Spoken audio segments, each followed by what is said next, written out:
When you start your healing journey, know that it might feel uncomfortable at first. It might feel a little fake because you'll feel like you're performing as someone that you aren't yet, but someone that you want to be.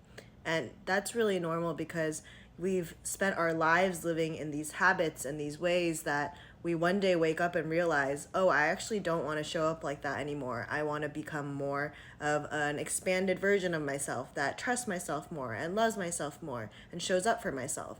And once you start doing that, it might feel uncomfortable and inauthentic because you're so used to these old ways, but you have to show patience and grace to yourself as you show up as someone that you've never been before. And it's beautiful that you're taking the first steps to allow yourself to change and grow. And it's beautiful that you're giving yourself permission to be someone that you've never been before. And it's normal to feel that it's inauthentic because you're breaking old habits and patterns that maybe used to serve you and feeling like they were protecting you and protecting this old vision of what you thought life had to be. But now that you know that you want more and that you deserve more, it's gonna feel weird when you're showing up in new ways that you haven't been showing up before.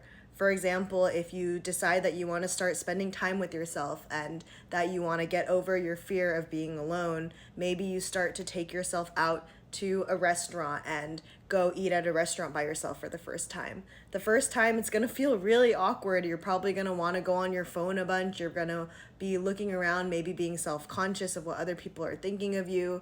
But the more and more that you do it, the more natural and normal it'll become because you're showing yourself and teaching yourself like, hey, this is what we do. Like, this is what the newer, more expanded, more confident version of us does. And the more that you show up as that person, the more normal it'll be. The first time it'll be scary for sure. For everyone, trying something new is scary for the first time. But the second, the third time, the fourth time, you're going to become more and more confident. And you're like, hey, we've done this before. This feels safe now. And the more that you build that resilience and confidence in doing things alone or trying new things that you know is the type of person that you want to be and showing up in those actions that are embodied by the person that you want to show up as.